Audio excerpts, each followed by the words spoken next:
What? You're quitting your job? Yeah, I've got to work at my father-in-law's company.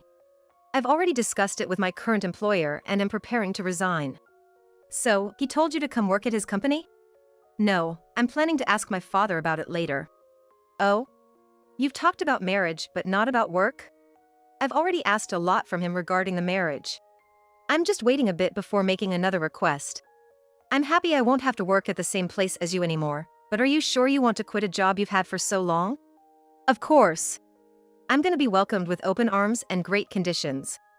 Who wants to work forever for a measly salary? But you haven't even discussed this with the boss yet, right? That's easy. If I ask, it'll be done in no time. Next in line to be the boss, huh? That's a big jump. 2 days after our divorce, I ran into my ex-husband.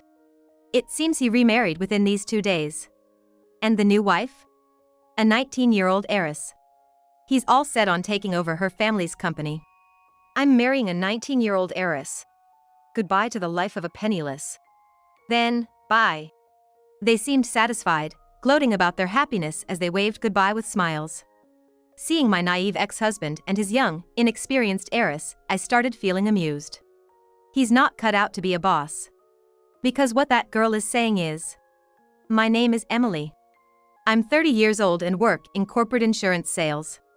Honestly, my sales are pretty average, and my salary isn't all that high. But I don't hate my job. Since I pitch to companies, I often deal with HR personnel, but sometimes I meet with big shots like CEOs and directors. These people, unlike someone like me who's just a small part of the company, have all sorts of ideas. Just talking to them can be a learning experience, and they often make me see things in a new light. However, some of them can be quite eccentric, leaving me at a loss for how to react. Look at this. This is my daughter, she's in high school. She's adorable. This was taken on a trip, and this one's her relaxing at home. Whenever I go to talk about insurance, there's this CEO who spends at least 30 minutes showing off pictures of his daughter on his phone. Every time, I struggle to respond. I wonder if his daughter knows her photos are being shown to strangers. Being a teenager, she might not like it. But I guess it's not my place to comment on someone else's family or parenting. Right, she's very cute. Can we get back to our discussion now? So, I try to find the right moment to steer the conversation back on track as quickly as possible. Certainly, my husband, who prioritizes efficiency in his work, wouldn't bother with timing like I do. He'd swiftly change the topic. My husband, Michael, works at the same company as me, and even in the same department. Michael and I got married 2 years ago. We met at work, of course. He was 2 years my senior and initially, we were just colleagues. Just propose this plan for now. But both plans have their merits, don't they? If they complain about the first plan, then offer the other as an alternative. What if they decide on the first plan and later have issues because we didn't introduce the other? When that happens, we'll just deal with it. Worrying about potential problems that might not even occur is just inefficient. When I first joined, I thought Michael was somewhat careless in his work. But working together showed me that wasn't the case. He's all about quick decisions and actions. It's not because he's sloppy, but because he bases his actions on solid knowledge and experience. He rarely makes mistakes. And on the off chance he does, he has the skill to manage the fallout. Over time, I came to admire his efficiency and how he handles a lot of work with ease. Our romance didn't have a dramatic beginning. We just naturally started dating after spending a lot of time together at work, having lunch and dinner together. Workplace romances are often like this. Maybe it's about becoming comfortable with each other's presence. Even after marriage, I still respect him as a colleague. His decisiveness is something I can't quite emulate, being somewhat indecisive myself. But that same quality of his led to an unexpected situation. We continued working at the same place after marriage. There hadn't been any major changes in our lives until 2 years into our marriage. I'm pregnant. 3 months along. Really? That's great. Hearing my news, Michael raised his arms in joy, almost hitting the ceiling.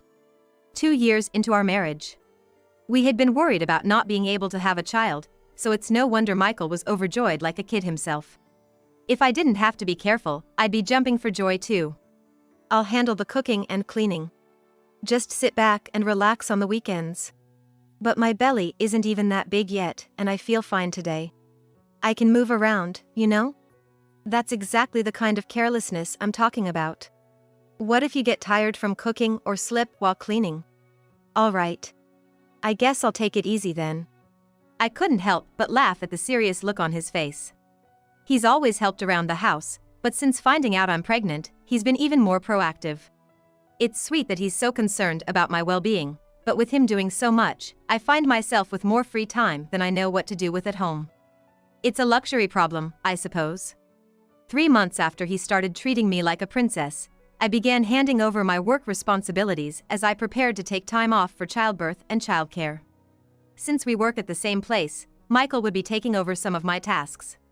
This company is due for a renewal soon, and that one is worried about liability risk, so suggest this plan to them. Yeah. You don't need to explain in detail. Just give me the company info and the insurance status, and I'll handle the rest. Just hand over that list. Michael took the documents I had prepared for the handover and, without listening to the end of my explanation, returned to his desk. Normally, I'd want someone to listen to my full explanation, but I knew he'd be fine. Besides, if he runs into anything he doesn't understand, we can always talk about it at work or at home.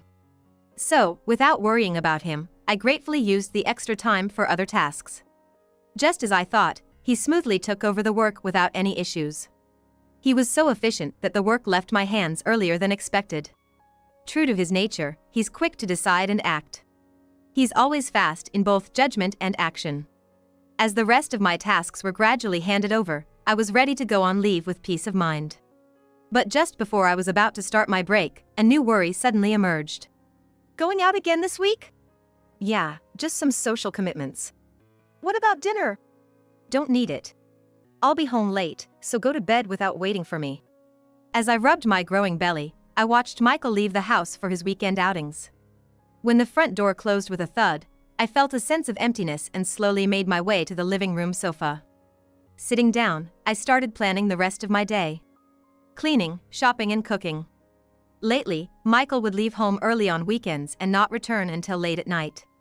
He also stopped helping around the house. One's husband started coming home late and his attitude changed abruptly.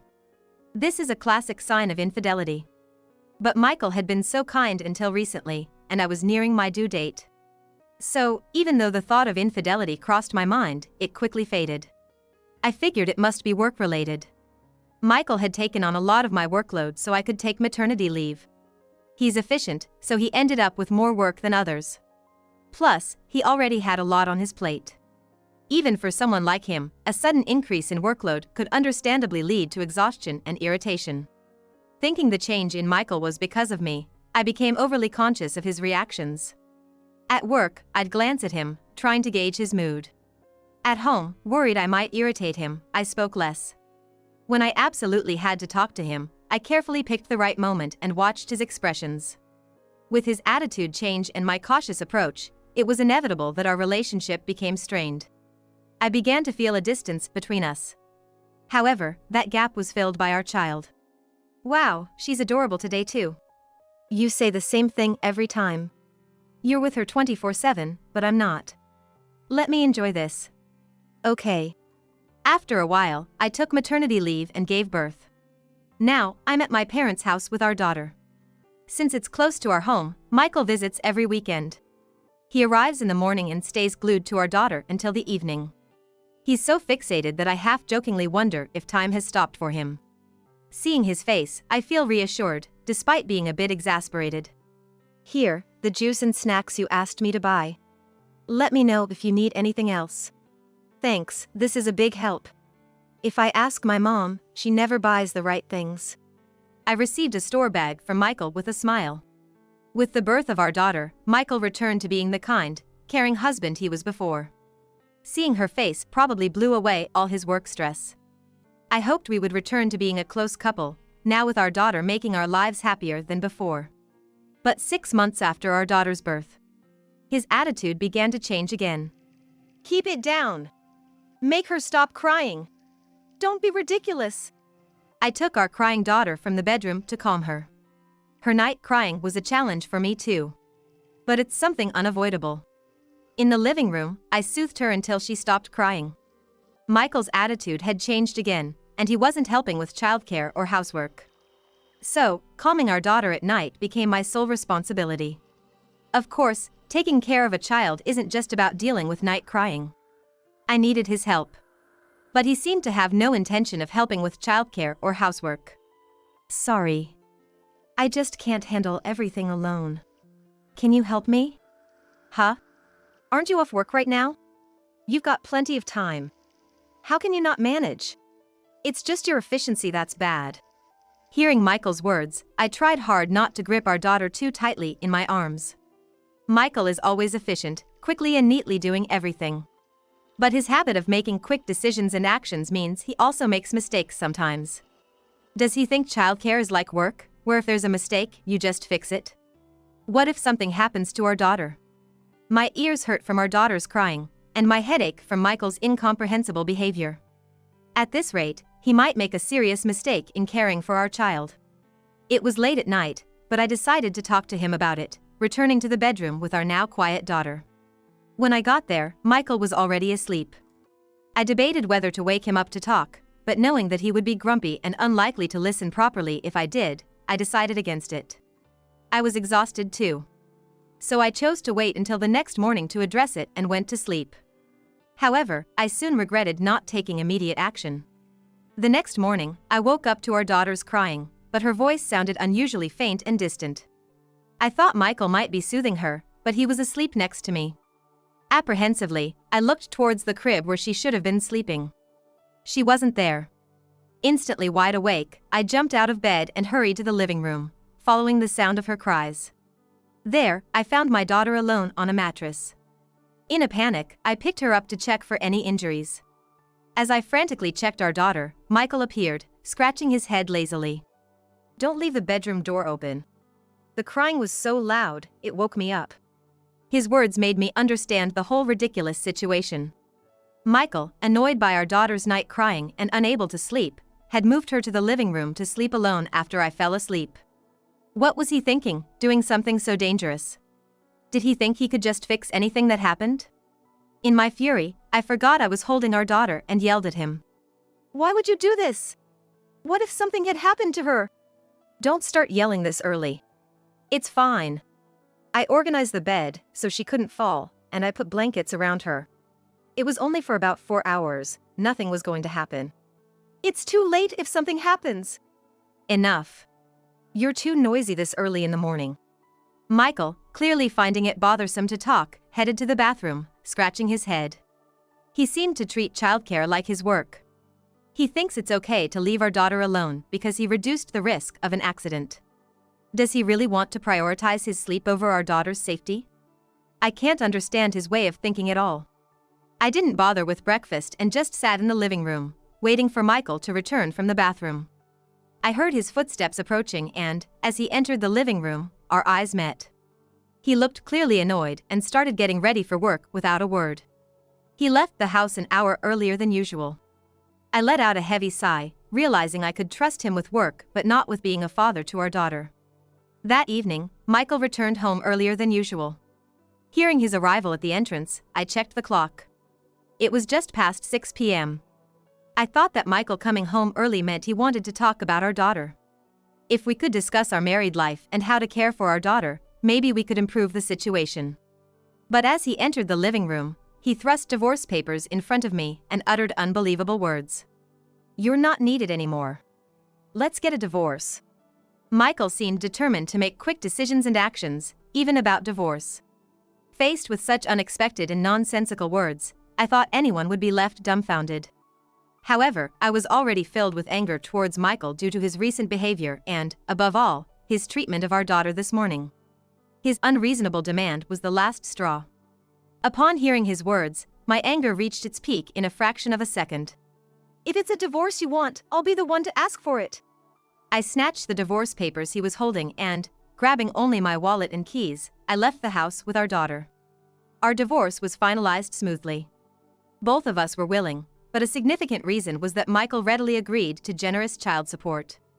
After leaving the house and getting divorced, I started living at my parents' house with my daughter. I have a job, and my parents are helping with childcare, so I'm not worried about the future. The divorce was less shocking than expected, mainly because Michael's behavior had been the cause, and what he did to our daughter was appalling. However, the thought of working with my ex-husband again after my maternity leave ends does dampen my spirits. But I still have about half a year before returning to work, so I hope my feelings will change by then. 2 days after the divorce was finalized, I left my daughter with my mother and decided to wander around town for a change of scenery. Just as I was about to enter a shopping mall without any particular purpose, I ran into the last person I wanted to see. I was caught off guard and didn't notice his approach because of the automatic doors. I tried to pass by, hoping he hadn't noticed me. "Hey, isn't that Emily?" I wished he would just keep walking, even if he noticed me. But my ex-husband, Michael, deliberately stopped me as I tried to pass by. Pretending not to notice, I kept walking deeper into the shopping mall, but he went as far as to grab my shoulder to stop me. "Hey! Don't ignore me." "Oh, it's you." Given his persistence, I felt it would be wrong to keep ignoring him, so I reluctantly decided to talk to him. When I turned to face him, I noticed a young woman standing beside him. I couldn't help but stare at her in disbelief. "You're curious about her, right?" "I knew you would be." It seemed Michael stopped me to explain about this woman. He was already grinning. "She's my new wife. We're already married." "What?" I was shocked, more so than when he demanded a divorce. It felt like being hit on the head with a blunt object. Not only was he remarried just 2 days after our divorce, but his new wife was much younger. At 33, Michael seemed way too old for her. "You look so surprised." Michael, satisfied with my reaction, laughed loudly, not caring about the surroundings. The woman gently tugged at his sleeve. "Yeah, this is Emily, my former wife." "Nice to meet you, I'm Sophia, Michael's new wife." "Nice to meet you." Hearing her name, I looked at her again with disbelief. Michael's grin widened. "You must be thinking you've seen her face before, right? You should have seen her before. Maybe not met, but seen. Seen her face, but not met." I suddenly realized why she looked familiar. "She's the daughter of the president of the company I used to handle." "Exactly. You remembered it well." Now that I knew who she was, my mind cleared. But knowing her identity as the president's daughter brought a new wave of unease. "You married in these 2 days? You met her after you took over my job, right?" "Yeah. That president, just like you said, he really bragged about Sophia. The photos the president showed me of you were from when you were in high school. So, you're in college now?" "Yes. I'm 19 now, in college. I've been doing data entry part-time at my dad's company since I started college. I've never spoken to you, but I've seen you from a distance, Emily." He really found himself a young wife to remarry. Legally okay, but morally questionable to some. I stared at Michael with a cold look. "It was pure chance that I found Sophia. She was working quietly in the corner, so I didn't notice her at first." "That's right. I had to work alone in the corner, and being the president's daughter, people didn't really approach me. I felt a bit lonely until Michael started talking to me." I looked at Michael with a mix of disgust and disbelief, but they mistook it for envy and began telling their love story. But knowing when they met, I understood why Michael's behavior had changed. I thought his attitude changed because of the increased workload after taking over my job. But it seems I was overthinking it. The simple truth was he was having an affair. When our daughter was born, he almost came back to us, but he chose the 19-year-old president's daughter over his newborn. "So, your relationship started a while back, huh?" "That's not true. We started dating after our divorce, and it was a whirlwind proposal and marriage within half a day." "Sure." His explanation was obviously a lie. He must be worried I'd complain if he admitted their relationship started before our divorce. I don't have any evidence of their affair, so saying they started dating after the divorce must feel safe to him. But he doesn't have to worry. I'm not interested in pursuing the infidelity issue. It's not that I've given up. Something else has caught my attention. I continued the conversation, extracting the information I needed. "I'm surprised the president agreed to your marriage with her. At first, he was strongly opposed. But she convinced him. My dad gives in to anything if I ask. A little crying and persistence does the trick." They talked as if they had overcome great obstacles together. But it sounded more like the president caved in to avoid upsetting his daughter. Sophia, are you going to work at your dad's company after graduating? Yes, that's the plan. And we're hoping Michael will join the company too. What? You're changing jobs? Of course, now that I'm married to Sophia, I have to work at her dad's company. I've already spoken to my current employer and am preparing to resign. So, the president has told you to join his company? No, I'm going to ask him next time. We haven't discussed it yet. But you've talked about marriage and not about work? I've asked the president for a big favor regarding the marriage, so I'm waiting a bit before asking for another favor. It seems there's a trick to getting favors from the president. I could tell Sophia was completely spoiled by her father. I'm glad I won't have to work with you anymore, but are you sure you want to quit a job you've had for so long? Of course. I'm Sophia's husband, right? I'll be welcomed with great terms. Who wants to work forever for a meager salary? Oops, you're still at that company. My bad. Great terms, but you haven't talked to the president yet, right? That's easy. If I ask, it'll be done in no time. I'm planning to ask the president to welcome Michael as the next CEO and train him. Next CEO, huh? That's a big jump. They imagined a rosy future, looking very pleased with themselves. Watching this naive president's daughter and my ex-husband who had made a serious mistake, I began to feel amused. I'm marrying a 19-year-old president's daughter. You're back to being single and lonely. Plus, you're not working right now, just a penniless person living off child support. When you return to work, please continue handling our company.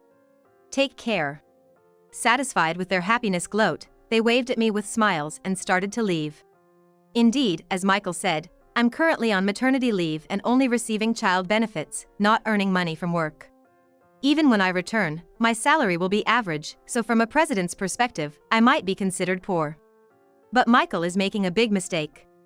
And the cause is right next to him, the president's daughter. Watching the president's daughter walk away, I imagined the kind of face my ex-husband, Michael, would soon make, and I couldn't help but burst into laughter. You're not going to become a CEO. I'll work hard to become one. Don't be so smug in the end. I just wanted to give him a warning, but he thought I was expressing sour grapes. Impossible for you to become. Because what that girl says is. I murmured softly, letting my inner thoughts slip out. If Michael had known the truth then, the damage might have been minimal. Such a pity. 3 months after running into Michael at the shopping mall, it was time to start preparing to return to work. I was gearing up to work hard again. Then, like a blow to my enthusiasm, I received a call from Michael. It seemed he had learned the truth. Hey! Remember you said I couldn't become a CEO? Did you know? His words were incomplete, but I knew what he meant. Yes, I knew. No matter how much Mocha pleaded with her dad, making you CEO was impossible, right? Why didn't you tell me then? That Mocha's dad was just a hired CEO. Michael sounded really panicked, his voice shaking. I wished I could see his expression over the phone. Indeed, Mocha's father was a hired CEO. It means there was an owner above him. The CEO manages the company but doesn't have the final say in crucial decisions. The decision about who will be the successor to the company is not something the CEO can decide on their own. Michael couldn't fix this, even with his usual efficiency. Sophia probably didn't know that her father was a hired CEO. Or maybe she didn't understand what that position entails. Otherwise, she wouldn't have suggested something as preposterous as welcoming Michael as the next CEO right away. At 19, it wouldn't be strange for her to be aware that her father was a hired CEO. However, she seemed to be indulged by her father, who holds the title of CEO, and didn't bother to understand the company's structure or her father's exact position. Additionally, while she worked part-time at the company, those around her, assuming she already knew, probably didn't bother to explain these details to her in depth. That's why I warned you that you couldn't become a CEO. Damn it! I should have researched the company more. You might have realized it earlier if you had listened to my explanations when you took over my job. I had handed over my work to Michael before my leave. He had taken only the necessary documents from me and didn't bother with the details. I learned about the hired CEO during casual conversations with the president, information not crucial enough for my reports. Michael's impulsive, efficient work style backfired. I've already quit my job. What should I do now? Can't you just get a regular job there? even a hired CEO has that much authority, right? That's the thing. Sophia and I are talking about divorce. What? Really? I burst out laughing. How much more could this president's daughter and Michael amuse me? It was as if they were doing it on purpose to cheer me up. We've only been married 3 months. She's always complaining, won't do housework, just wants to go out. Well, that's typical for a 19-year-old college student. I had overlooked something important. Michael remarried a 19-year-old college student. At that age, they're full of life and love. Surrounded by others enjoying campus life, being married and restricted would be hard to bear. Especially for a president's daughter, spoiled by her father. Perhaps she initially liked Michael, but reality hit her after marriage. Michael's new wife likely married him in the heat of a passionate romance, but probably couldn't endure the gap between ideal and reality. It's understandable for a 19-year-old college student. Michael's choice to propose so quickly, thinking he'd benefit from marrying the president's daughter, was also to blame. In a way, she might be a victim too. You didn't think about her at all, only about yourself. It's your own fault. So, how's the divorce proceeding? She's 19, you know. You better not be trying to manipulate her into getting back together. That's just it. I haven't been able to contact Sophia since she left the house. Then how are you handling the negotiations? The president got involved. Sophia ran back to her parents' house, asking her father for help. Then he contacted me. Said he won't forgive me for making his daughter cry. Told me to wait for a call from his lawyer. I shuddered, imagining the angry president. He adored his daughter, showing off her pictures to others. Despite marrying her off, she returned home crying for help within 3 months. I can understand why he couldn't forgive that. Even as a hired CEO, a president is still a president. He has money and power. Given that such a person told him he wouldn't forgive him, it's no wonder that he is trembling in fear. Emily, what do you think I should do? I don't know. Figure it out yourself. I ended the call with a laugh. Feeling better knowing Michael was in trouble, I decided to take my daughter for a walk in the park. A few days after Michael's call, I received a call from Sophia. She wanted to meet me. I was a bit cautious, but the young president's daughter could also be seen as a victim of my ex-husband. Feeling somewhat sorry for her, I decided to meet her at a cafe nearby. Sorry, she said, handing me a clear file as soon as she sat down. Inside were printed messages and photos of her with Michael. It's evidence of the affair. Why are you giving me this? She didn't answer, just looked down. Well, her inability to answer probably says it all. Probably her father, the president, told her to give it to me. But if he had directed her to hand over evidence of an affair, that raised problems. So, this encounter was her way of apologizing for her actions. That's all there is to it. I hadn't planned to claim for the affair, but I needed to maintain a relationship with her father's company. I tucked the file into my bag, feeling burdened. He also needed to pay child support. But he was currently jobless. When we divorced, we split our savings, so I knew his financial situation. Michael had called me a penniless person, but it seemed like karma hit him harder. He needs to find a job fast, as his savings will quickly run out. I'm living with my daughter at my parents' house. Like Sophia, I'm relying on my parents. But I'm paying my rent and living expenses, unlike her. My daughter is growing well. With my job return approaching soon, I'm ready to work hard for the sake of my daughter.